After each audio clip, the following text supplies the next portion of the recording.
Okay, is Mr. Davis here? He's on his way. So we're gonna have a quorum. Is Cameron here?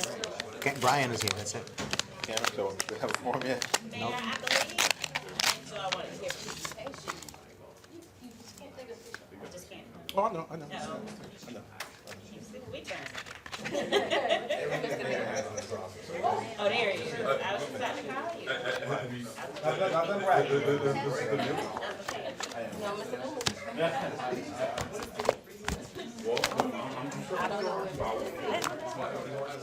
Well, we can work that out.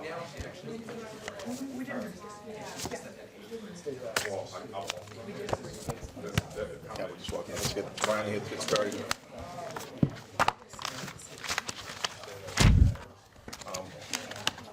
I'm gonna say email the rest of I'm more than of the new ordinance. Okay. Let's get started.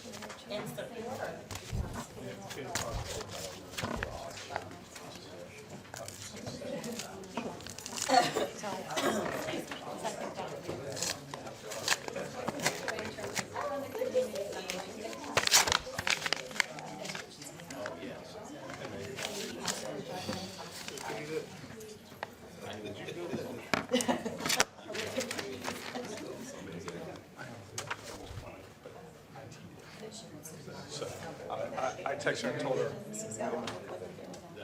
but I haven't talked to her yet. So I texted her and then called her. Yes. I probably need to address it now. We'll figure out. Was she gonna work in work session too? Actually, work session. Okay. All right. Mr. Davis. Who? No, we're Hey, Mr. Bedore. Newman. Hello. How are you? Good. How are you?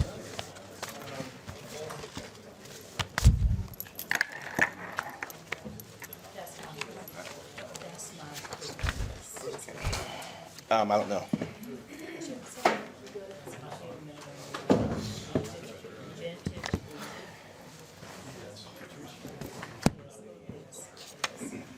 City manager. Yes, sir.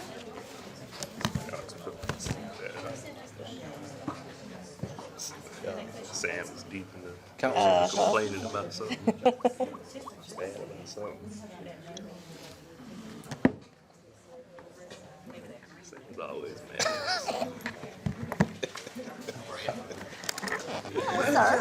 Say so.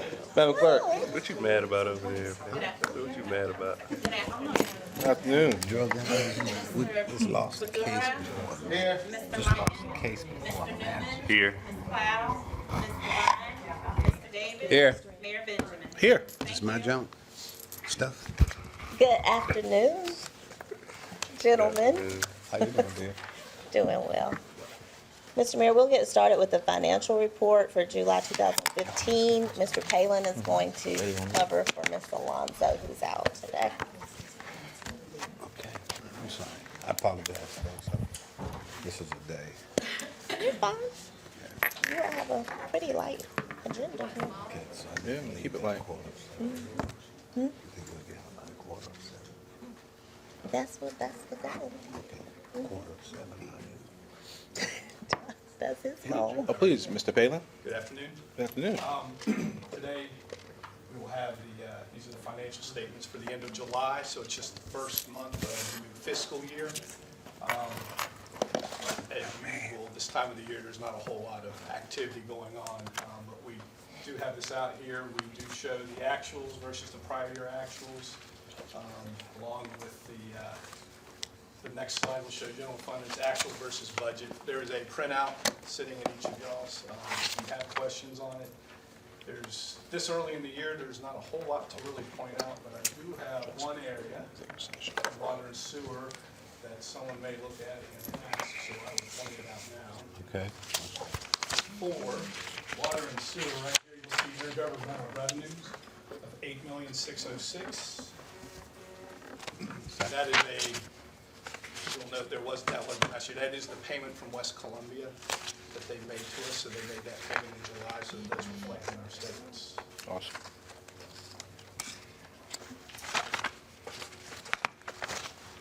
Stormwater,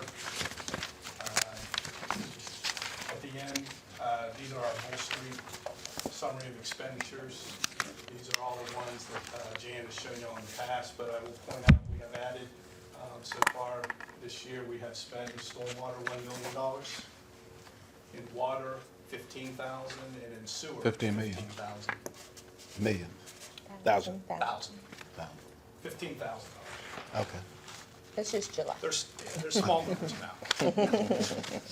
Total obligation. That's It what will they spent grow. so far. It will grow. Okay. And then for baseball, this was the hospitality bond, 29.9 million. We've added to it all the different costs we were asked to, so we're reporting out all the different costs during the cost of issuance of the bond. And then we have the 29 million left, and then as you look down below, these are the expenditures that have occurred over the past year. So we've spent 2.2 million. We have a total other encumbrances of 28.6 million. We have put a footnote, so if anyone's wondering, expenditures and encumbrances may exceed the 29 million, which is our obligation to it. However, the venue development agreement legally obligates Hardball Capital to pay up to 7 million towards the project. So his 7 million makes up the difference from what we would pay and what's out there. Okay. All of this is just through the end of June. I don't know that we had a lot of July expenditures, but when Jan comes back next month with it, we'll be showing the August expenditures that are on here as well. So some of these we'll start seeing ramped up and start seeing the numbers coming through.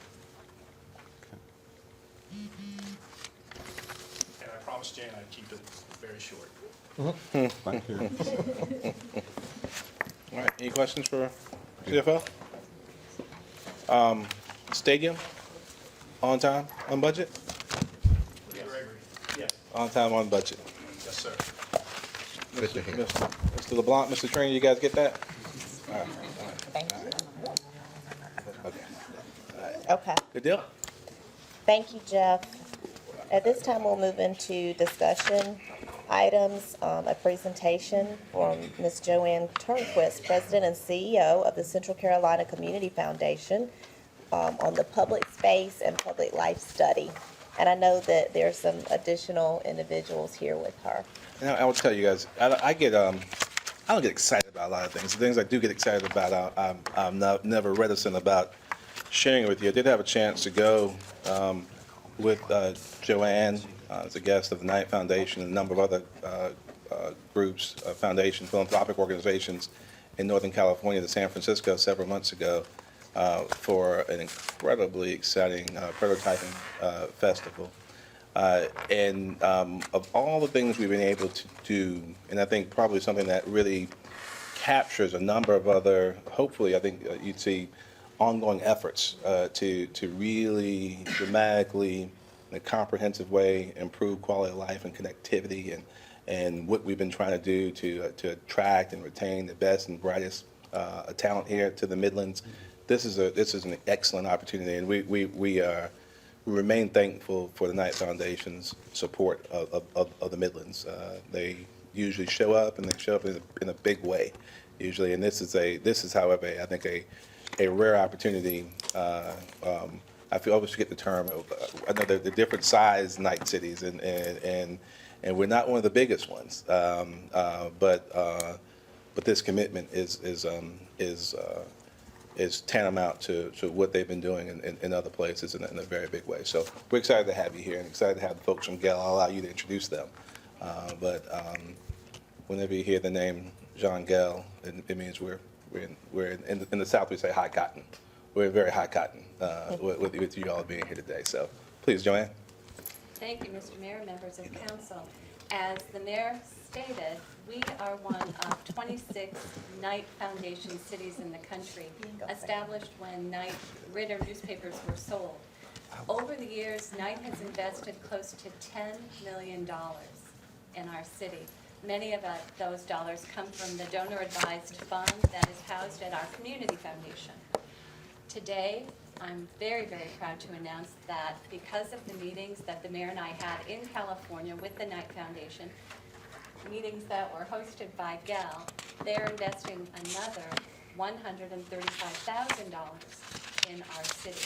And they're doing so because Knight believes, as all of us do in this room, that we truly are on the cusp of something big. My husband Ernie Cesar and I have lived here since 1988, and we have seen tremendous growth. So we're very, very pleased that through the grant from Knight, we were able to bring Gel in. They have done projects similar to the one that they're going to be describing to you in just a moment in Charlotte, North Carolina, Lexington, Kentucky, and Columbus, Georgia. So we're in very, very good company. And with that, I would like to introduce a director and partner all the way from Copenhagen, Sweden, Ua Westmark. Joanne, we're going to ask you all to make sure you're speaking into the mic because we're live streaming. Yes, thank you so much. Thank you. Joanne, would you say all that over one more time? Oh, I love to talk. So, can you hear me? Yes. Yes, sir. Thank you for inviting us here. It's a pleasure being here, and it's the first visit we are doing here in Colombia. So we're just embarking on the journey of exploring the city. And I have with me here also my colleague, Jeff Dyke from the New York office, and I'm based in Copenhagen. But just very, very briefly, Gale Architects and Gale Studio, we work with public space and public life. And we have worked in many cities around the world, helped cities improve their connectivity, their public spaces, and we base our knowledge on research that goes back 40 years in studying how our city spaces actually affect people's behavior. And one thing that we have learned is that you cannot tell people to change behavior. The only reason why you would change behavior is if the environment compels you to do so.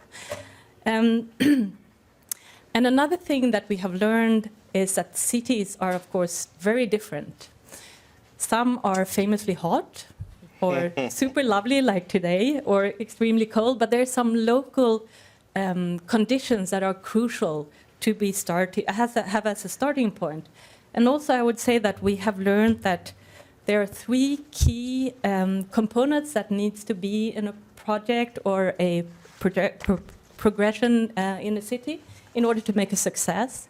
And one is building on the local assets and leveraging on the assets that are already existing in the city. So it's not about creating a lot of new stuff, but maybe just connecting and utilizing the ones you have. And really looking at the spaces you have as resources, the spaces between buildings, and how they could contribute to improving the quality of life of people in the city. And the third factor would be that we need to collaborate. A good city is not built by one party or one unit by itself. It's collaborating across city departments, the city with key like we see here from yesterday's, finding the key champions of the city, engaging the communities in order to making it happen.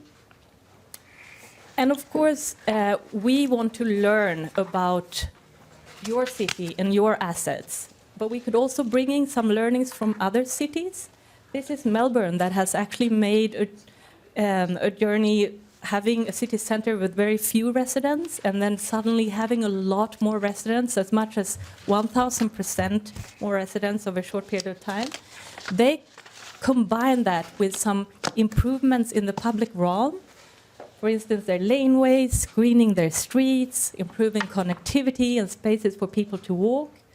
And the results are pretty compelling. You have the residents, and you could see that by doing this, a lot of people, more people linger in the city.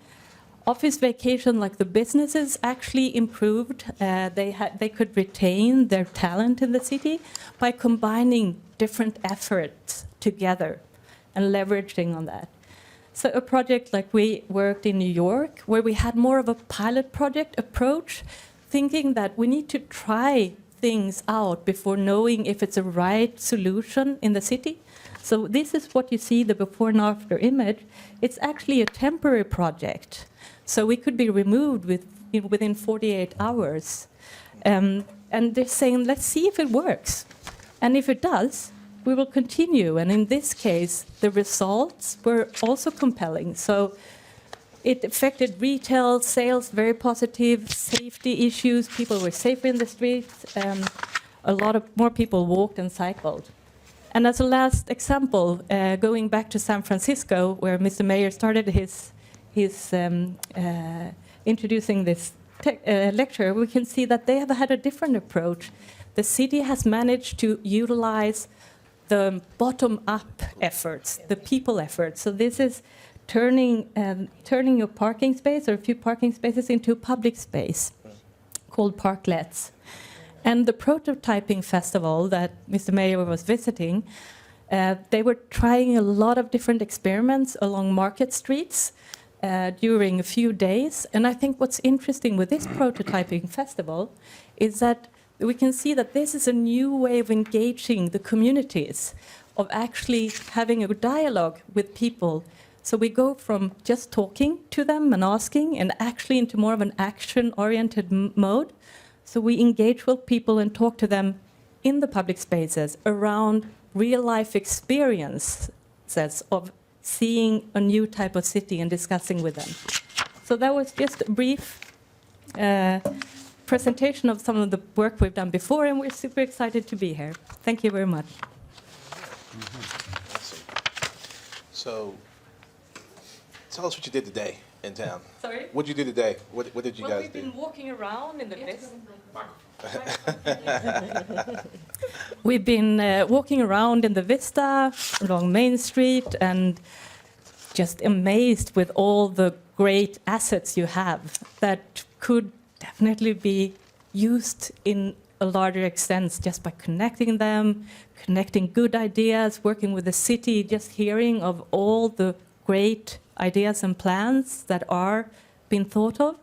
So I think it's making them happen and bringing them together, like really looking at all the layers and leveraging different visions and different goals together.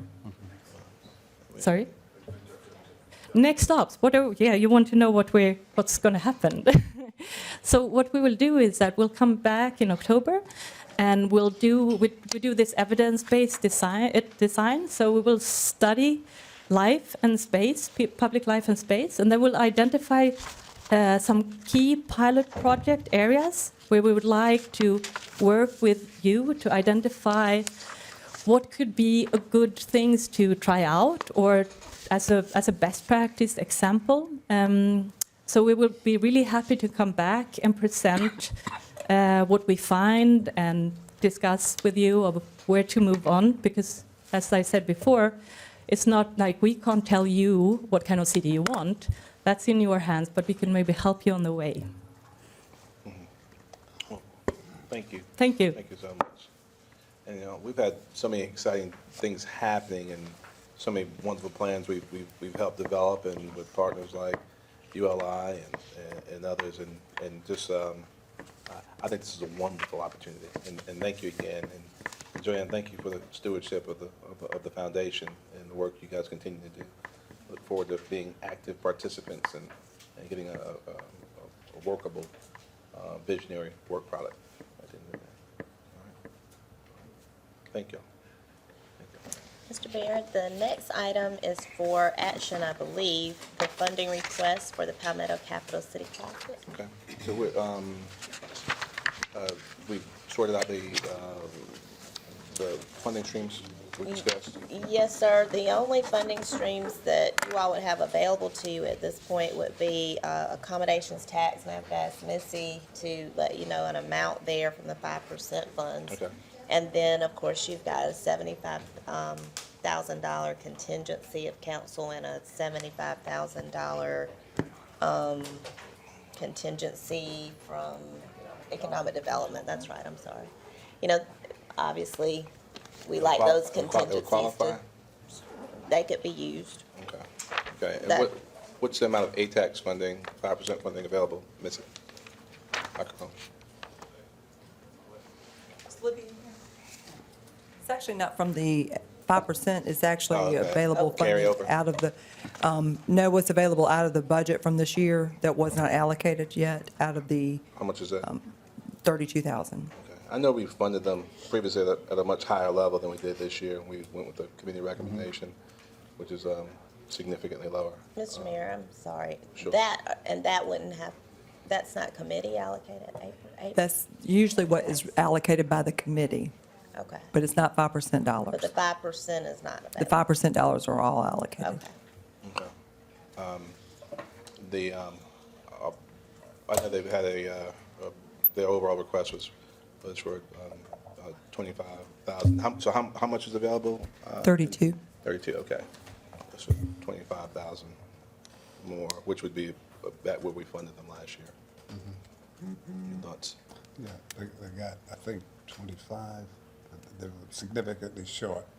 The calls I got on that were really in the areas of trying to satisfy one of the things, a requirement of the city, which is paying the police officers. So there are a number of police officers that need to be paid, and that is a requirement of the city, so. So, move I would for move. $25,000? All right, So, and we have it?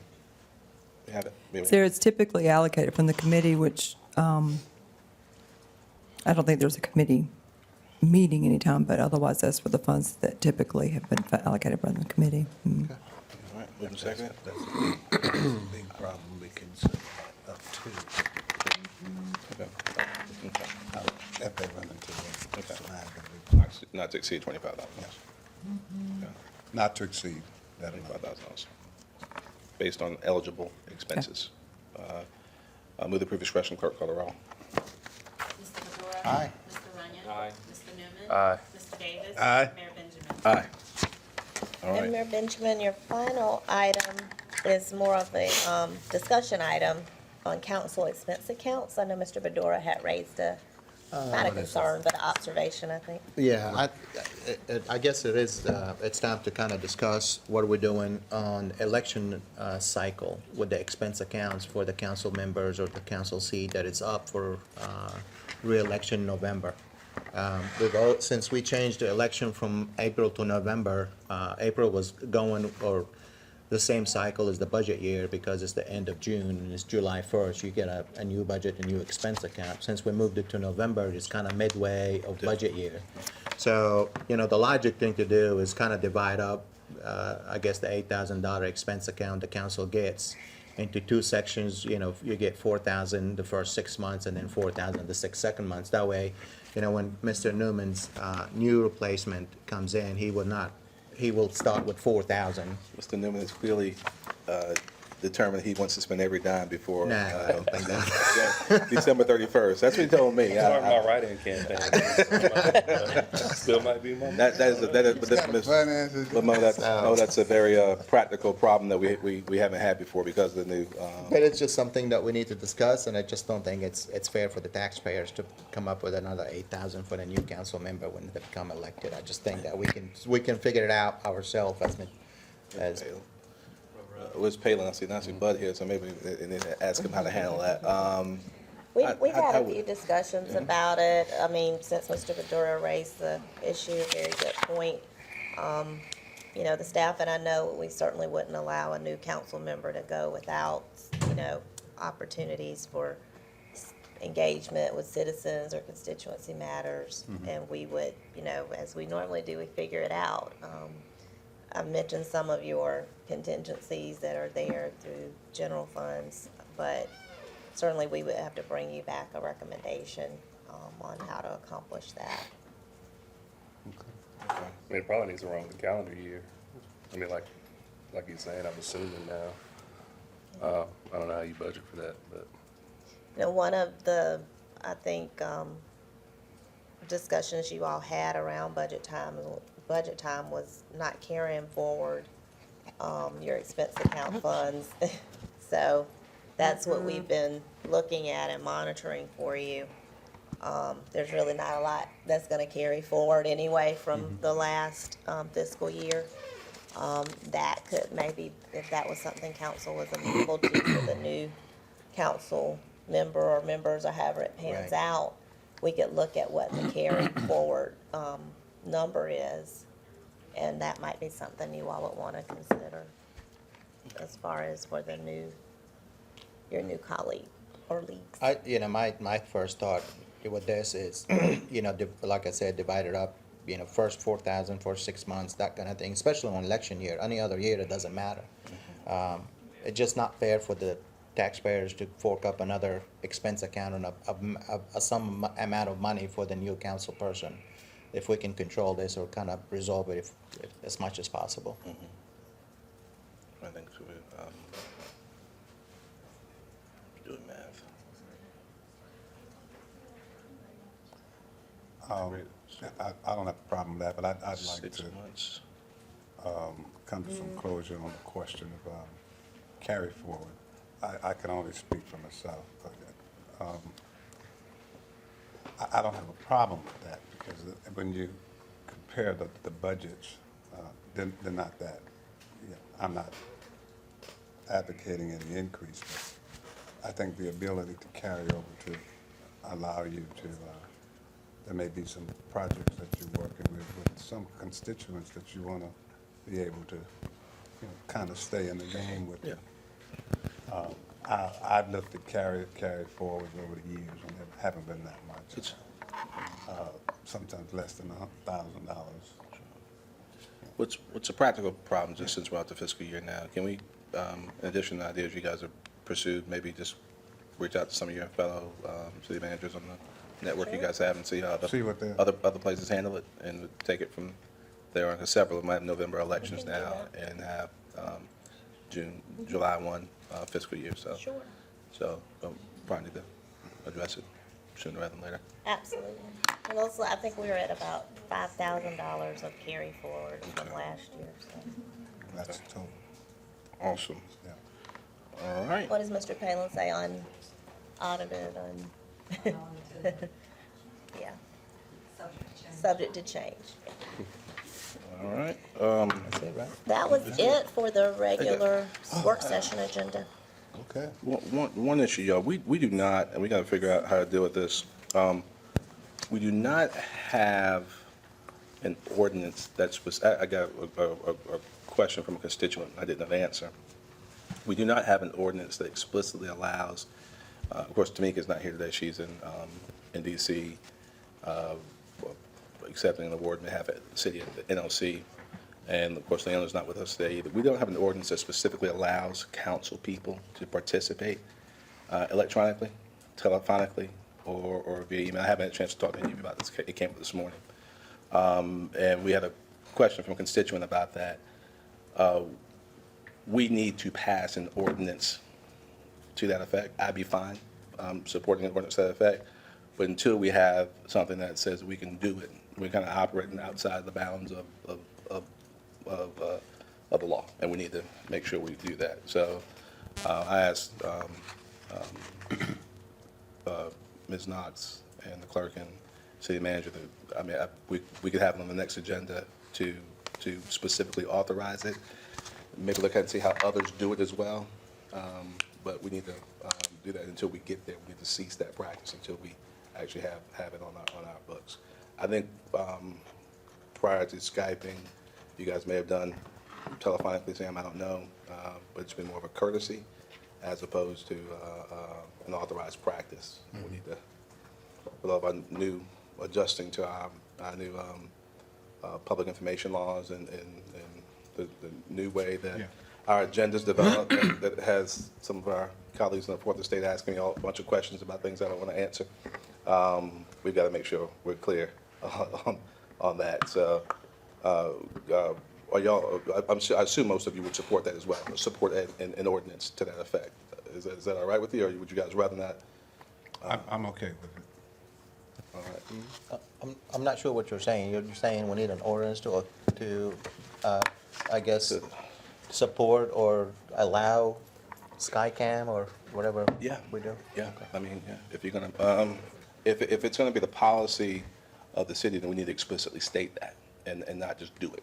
Not just do it. I mean, so if you're gonna participate in the meeting, then we at least need to have on the books that you can do that legally. And I just think that just makes sense. So until then, and would that require one reading or two readings? Is that an ordinance or two? Okay. Let's get something drafted on the very next agenda so we can get it out of the way. One of the things, Mayor, too, and we'll definitely bring that ahead go ahead and bring that ahead. Teresa and I have been working on, that was a directive of the Administrative Policy Committee and this council of collective policy procedure draft for you all to look at. So of course, that would be something that would be addressed anyway. Yeah, we can move this into the committee, Yeah. to the committee, and why don't we move this in that issue to the Administrative Policy Committee? And, I mean, I'll I support. mean, I think it's whatever come comes out of it. I mean, we're Okay. working on it. We've got a draft actually, because we've worked with the Municipal Association. of On several- that specific issue as well? That is what I'm saying, we need to add that Okay, issue I got to you. the draft that we have of various policy and procedures for y'all's consideration. Well, let's get it back to us post haste. Okay. If we can get it by the next meeting, Yeah, I think we if can not, get the if whole the thing. committee needs to have another meeting, that's fine, but let's try to get it by the next meeting. Yeah, we can do that. It'd be great for the committee to go through the process, if you want to do that. Leona should be back next week. What's that? Be good to just follow the Yeah, actual go process. through the Send it to policy, committee back to and then- committee. Yeah, So let's have a motion to send the issue to committee, and so moved. Second. move to second, any discussion? Seeing none, with the previous question, clerk call the roll. Mr. Badura. Aye. Mr. Runyon. Mr. Newman. Aye. Mr. Davis. Aye. Mayor Benjamin. Aye. So until we have a policy, we're going to cease that practice. Okay? And I know I think Ms. Devine will participate too today, but she can't. Okay. Mr. Davis. All right. Is there a motion to go into executive, I'm sorry, I have to read everything nowadays, right? Yes, sir. A motion to go into executive session to discuss receipt of legal advice on matters covered by attorney-client privilege, naming facilities, Woodhill Crest Road, Megabus, art engagement, and economic development incentives. Is there, We keep this one on. okay, and that one as well? Yes, sir. And also hospitality accommodations tax funding. Discussion of negotiations incident and proposed contractual arrangements. Specifically Packlet Milliken, formerly known as Now America, and discussions of negotiations incident to the proposed purchase of property, Sluter Avenue.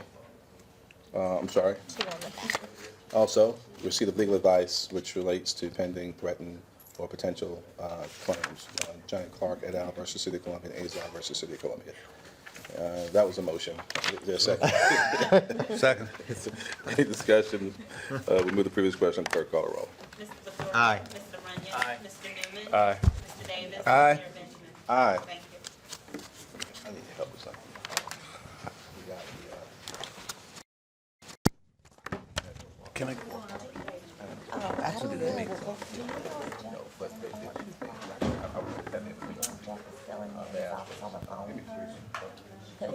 Somebody needs to go tell her that, I mean, I just. I'll go. I want to be behind the camera. I'll go. But I gotta find it. It might be in this stack right here. Sorry, I didn't see you.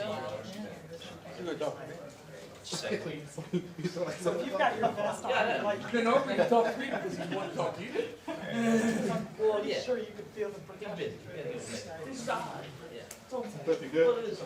Yeah.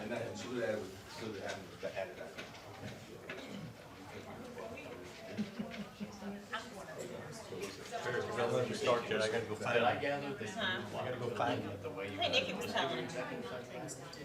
I'll call her back to make sure. Because he's not there, he's not, Huh? he's not up there. Like, just that way. It's not over there. He's not up there, the cameras haven't been turned. Because I actually have to read it all. You know, Jared's a. Oh. As opposed to Jared saying and not I have it just. listed on the. Yes, that was me, and that's what the guy